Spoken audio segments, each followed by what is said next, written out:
Okay guys, mabilisang update po tayo. Halos sabay po kasi na nagpaliwanag si Coach Tim at Christian Standhardinger tungkol sa rigor na nangyari sa Barangay Ginebra at Terra Firma. Ang tanong ng bayan po kasi, bakit nga ba pinili ni Coach Tim si Stephen Holt at Isaac Go kumpara kay Christian Standhardinger at Pringle? Bukod sa trade na nabanggit, ipinaliwanag din po ni Coach Tim kung bakit si RJ Barrientos ang napili nila sa PBA draft. Ang tanong pa rin ng bayan, may kaugnayan ba yan sa plano ni Coach Tim sa Gilas, Pilipinas? Tutukan po natin ang lahat ng yan, pero bago yan, hihingi po tayo ng isang subscription sa lahat ng dumadaan sa ating munting channel kung nagugustuhan nyo ang ating palabas. Kung medyo mabigat ang subscription, siguro kahit isang like at isang share na lang po yan. Okay na po ako dyan. Maraming salamat. Lumikha ng ingay ang desisyon ni Coach Tim Cone na pakawalan si Christian Standhardinger sa Barangay Ginebra. Sa kanyang pananaw, ano nga bang masasabi ni Christian sa tila hindi inaasahang trade? Tutukan po natin si Christian sa report ni Jonas Terrado ng Inquirer. Paglilinaw lang, isang taon na nakararaan, naging bukas ako sa pagtitrade due to some dissatisfaction.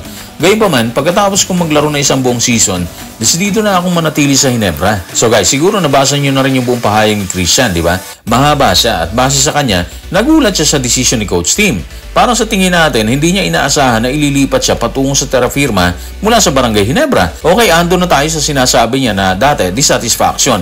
Pero base rin sa kanya, gusto na niyang manatili sa Ginebra. At base pa rin sa kanya, nag-uusap naman sila ni Coach Tim tungkol sa issue. So parang kung titingnan nating mabuti, wala nang problema yon. Diretso na ang kanyang paglalaro at pananatili sa Ginebra. Pero katulad ng alam nating lahat, nailipat na siya doon. So ano ang take natin dito? Well, para sa akin, malaki pa rin kawalan si Christian dito sa Ginebra.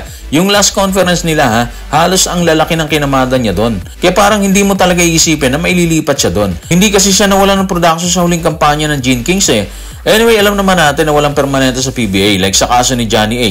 Inilipat din siya ni Coach Tim mula sa Alaska kung saan isa siya sa mga may malaking ambag sa success ng kupunan ni Wilfred Oitengsu.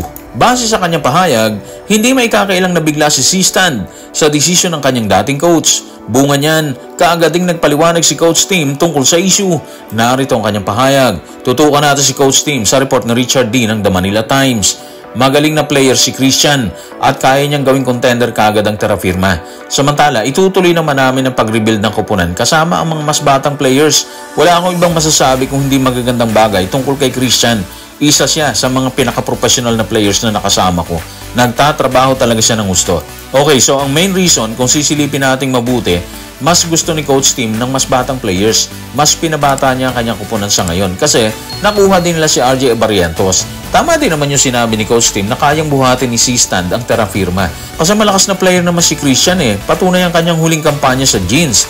So kung matatranslate niya yung ability niya sa Terra Firma mula sa Ginebra, pakikinabangan talaga siya doon. Isa siya sa mga magiging main man ng kupunan ni Johnny Del Cardel.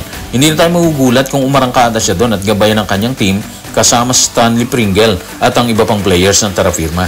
Sa panig naman ni Coach Tim, magsisimula ulit siyang hubugin ng mga batang players na kinuha nila katulad ni Isaac Go, Stephen Holt at RJ Barrientos. Kung tila nagulat ang lahat nang ipaubayan ni Coach Tim si Christian Standhardinger sa Terra Firma, excited naman na maituturing ang Ginebra mentor nang makausap ng media tungkol sa pagkuha nila kay RJ Barrientos. Tanong, bakit nga ba si RJ ang napusuan ni Coach Tim? Tutukan natin si Coach Tim sa report ni Ralph Edwin Villanueva ng Philstar. Ang point niyan is pakiramdam lang namin na magiging elite player si RJ sa pwesto niya. Siguro kahit isang superior na player, may potential siya na maging ganung player. Siya yung taong hindi namin pwedeng palampasin. Maganda yung sinabi ni Coach Tim kay RJ, di ba?